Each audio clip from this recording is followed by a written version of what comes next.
Hi, everybody. We're going to continue on and finish up the organic notes today. So we're going to finish our challenge question, and then we are going to deal with page 28, 29, and 30 in the workbook, which is on organic reactions. So let's go ahead and get started. So this is a challenge question from last class that I want to go over. So first one is to draw ethyl butanoate. Okay, so first thing you have to know is what type of functional group it is.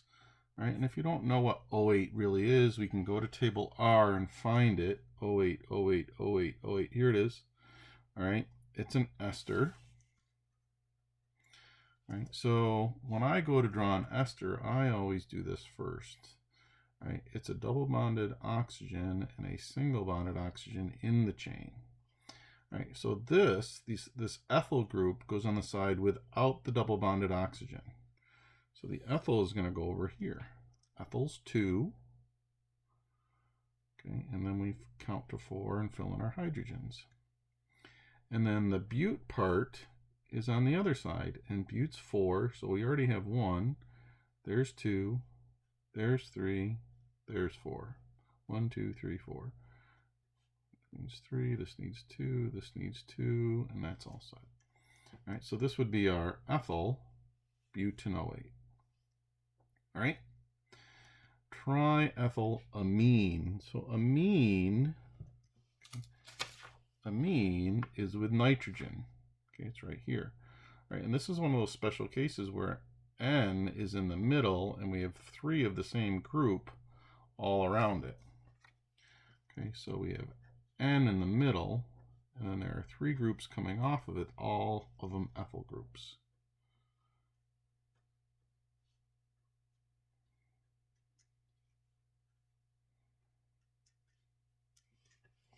So this would be my triethylamine. Right, now this last one we have to name. Right, so we have this double bonded O with a nitrogen group on it. All right, so we got to find that, and it's down here. It's an amide. All right, so if we look at our name, it doesn't need a number. All right, so it just looks like we're going to count our carbon backbone, drop the E, and add amide. So we have 1, 2, 3 carbons, so that's propane. We drop the E and add amide, so this is propanamide. All right, those are our challenge questions.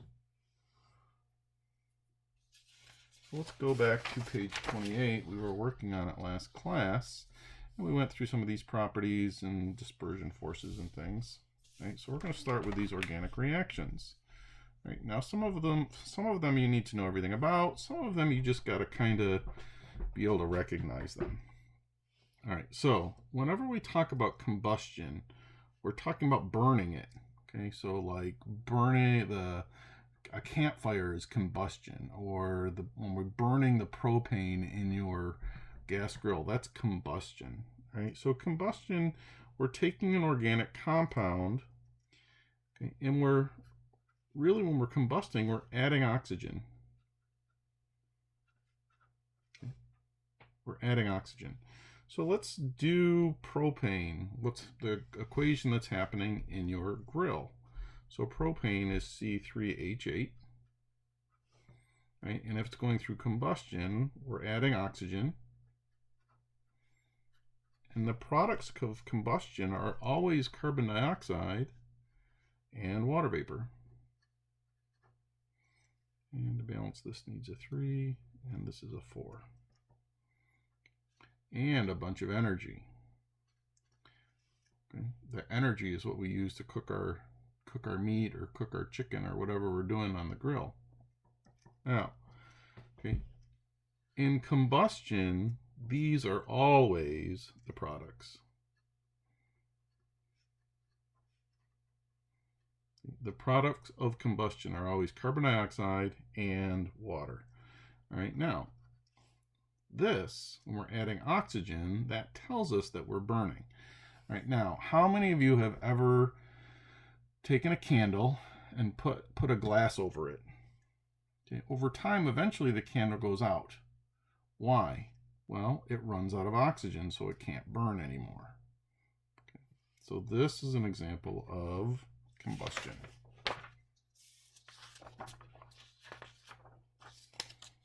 All right, well, let's look at our next one. Okay, so this is substitution. And we're going to replace a hydrogen on a saturated hydrocarbon or on an alkane. Okay, it has to be a saturated hydrocarbon. All right, now, substitution. All right, really what we're doing is we're just taking off a hydrogen and putting something else on. Okay, on a saturated hydrocarbon. So for example, let's say we have C2H6. We have some ethane. We react it with diatomic chlorine. If it goes through a substitution reaction, we get C2H5Cl plus HCl. Now, for me, this is hard to see it this way. So what I'm going to do is I'm going to draw it with structural formulas. Now, this has to be a saturated hydrocarbon. It's got to be an alkane. So we have our saturated hydrocarbon, and we're going to do a substitution. We're going to take this guy off. It doesn't have to be this one. It could be that hydrogen. It could be any of these hydrogens. We're going to take that guy off, and we're going to put this guy on. And that hydrogen is going to go with that guy. So we end up with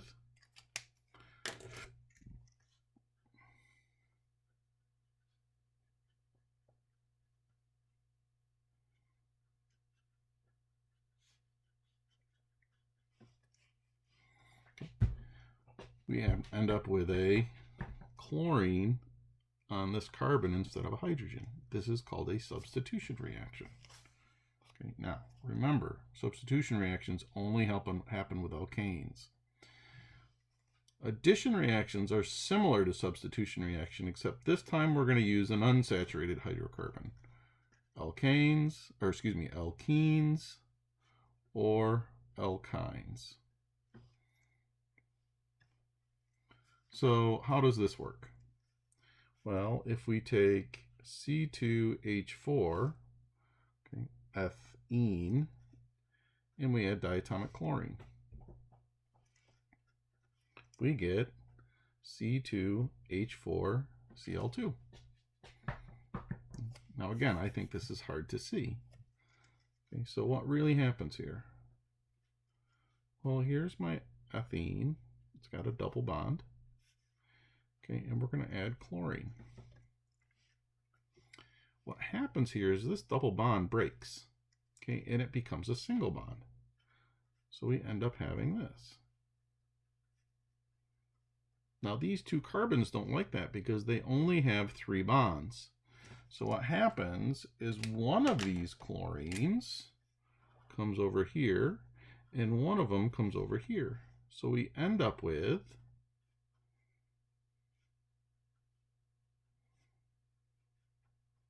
this. Okay. This is called an addition reaction. We're adding those together. Okay, we're adding them together. Now,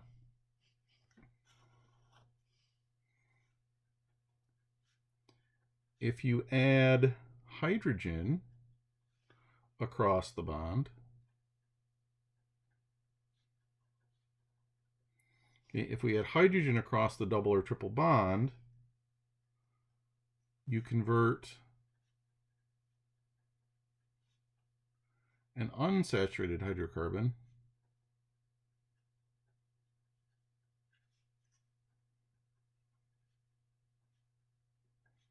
to a saturated hydrocarbon. Okay, so let's show it to you. So let's say we had our ethene again. Okay, so this is my alkene. I can convert that into an alkane. If we do a addition reaction, okay, this will break and it will form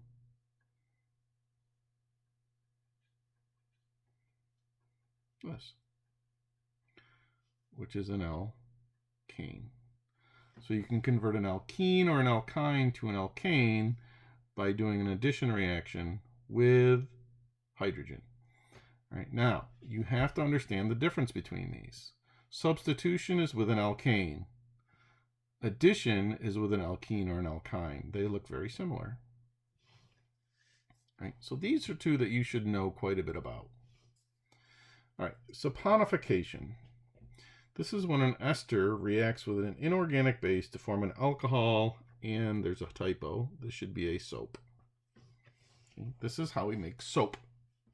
Now, an inorganic base, the one that we always see is sodium hydroxide, NaOH. Okay, so we're going to take an ester, we're going to react it with a base, it produces an alcohol and a soap. Okay, now, what should you know about saponification? Well, you should know that it's making a soap. All right, and you should be able to recognize it.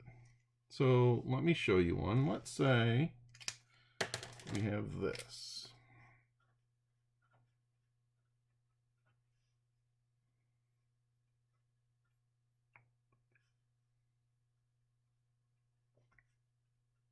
Okay, so this is my ester. And I'm going to add NaOH, which is my inorganic base. Okay, by the way, this is the only organic reaction that has an inorganic base. So if you see this NaOH, it is saponification. Okay, it's a good way to recognize it. So now what happens is this one splits here, and this one splits here. The Na is going to go here, okay, on the O, and the OH is going to go on that right there. So we end up with Na-O-C double bond OCC. This is my soap and an alcohol.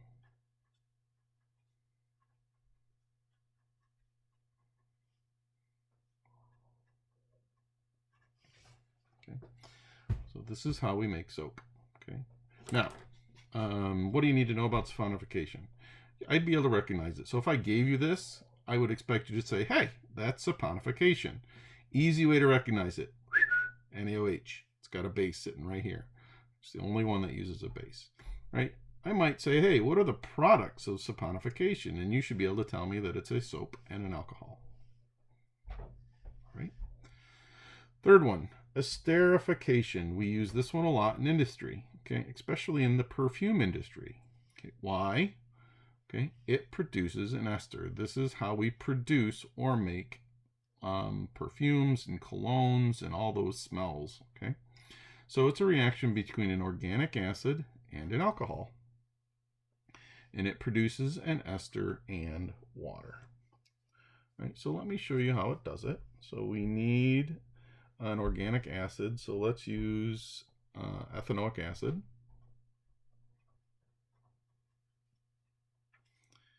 And we need an alcohol. We'll use ethanol.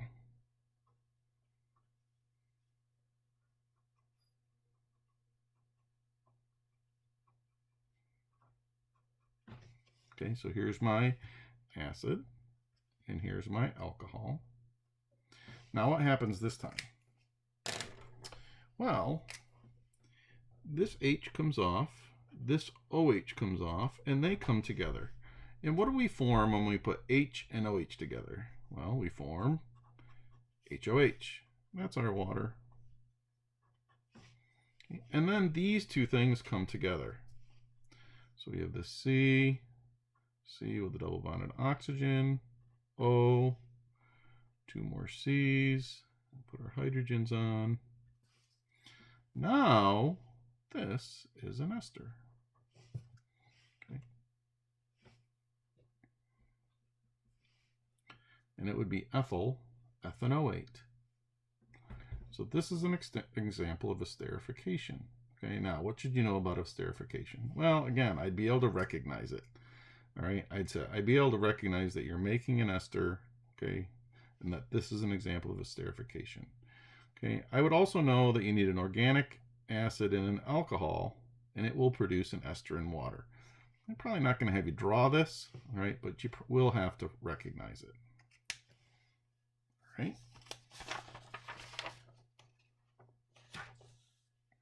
Next organic reaction is called fermentation.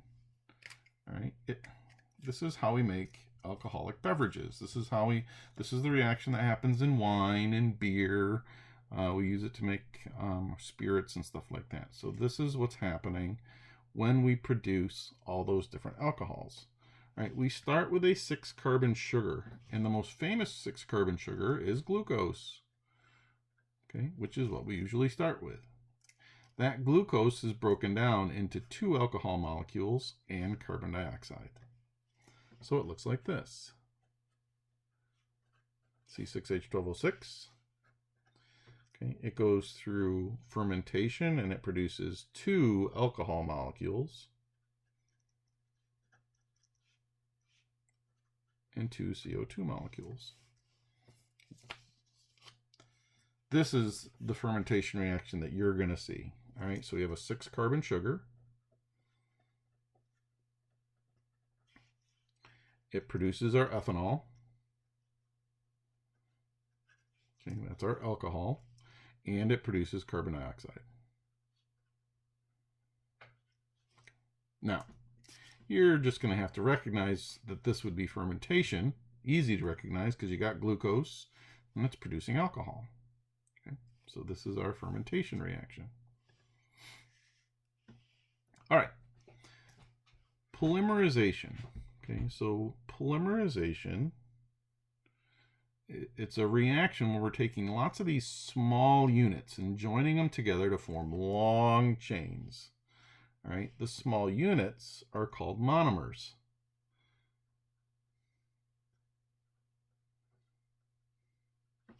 Okay, so we take monomers, we join them together to form long chains. Those long chains are called polymers. Now, polymers. Okay, we use a lot of polymers. These are plastics. Plastics are all polymers. There are some natural polymers.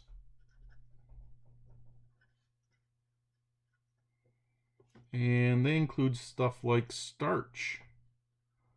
Okay, starch in potatoes. Okay, that's a natural polymer. Cellulose is another one.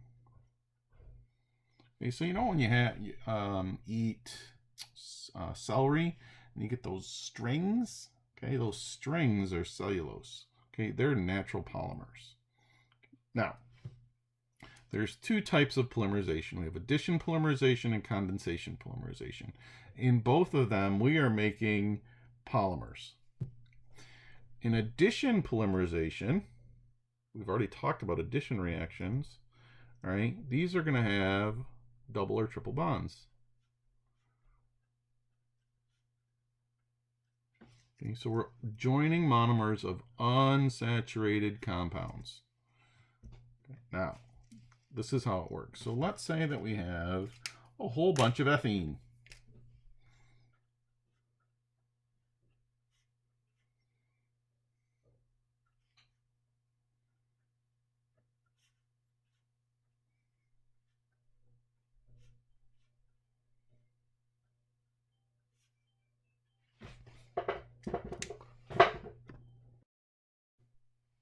So we have all of these different ethenes, right? And this would go on. We have tons and tons. We would have hundreds and hundreds of them, right? So these little units, those are the monomers. And so these guys are my monomers. And we're going to join these together into a long carbon chain, okay, by an addition reaction. Now remember, an addition reaction is when we broke these double bonds and they became single bonds. So this guy would become this.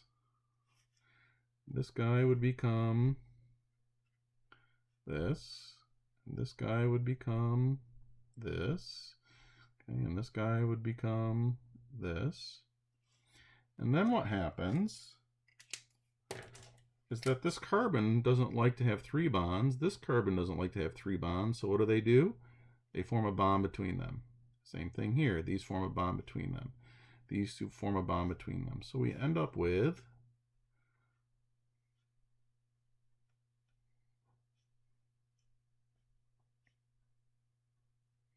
and that goes on and on and on and on. Okay, now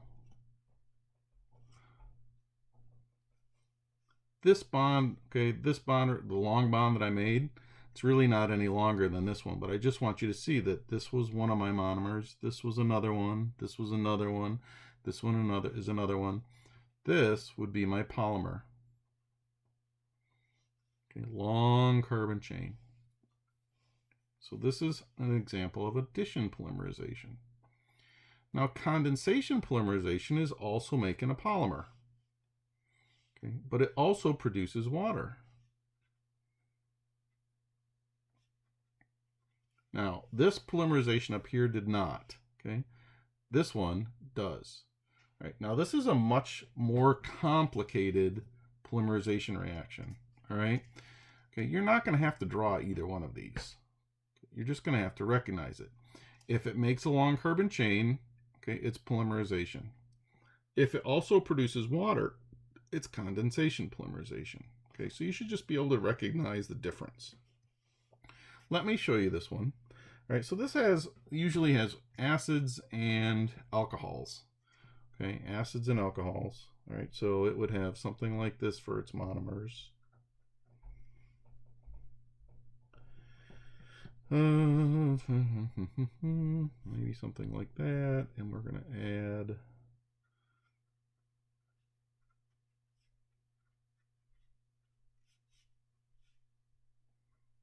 we'll just do this. So these would be my monomers. Like I said, they're much more complicated. Okay. Now, these are going to join by producing water like we did before. So in this case, this this OH would come off, this H would come off, and these would come together to form HOH. And then this one, this H would come off, and this OH would come off, and we form HOH. Okay, and then this whole thing links together. So we would have C, C, that's gone, O, C, C, double bonded, O, O, gone, gone, C, C, and then we'd have all our H's on here. So this would be my polymer.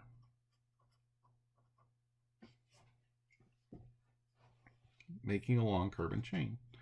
All right, you can tell that this one is much more complicated than this one. All right, but this is also producing water. So our condensation polymerization produces water.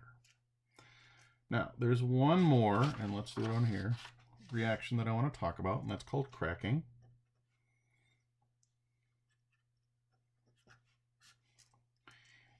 In cracking is taking a long carbon chain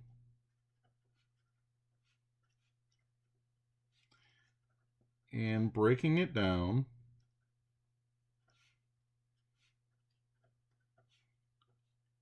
into smaller carbon chains.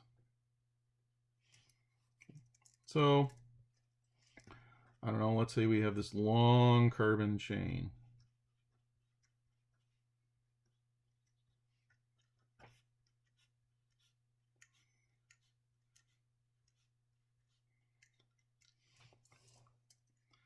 Well, we could do a chemical reaction on this, and we could break it down into smaller carbon chains. All right, so maybe we crack this. Okay, we do a chemical reaction. We crack it there. We crack it there. We crack it there. So then we would end up with this.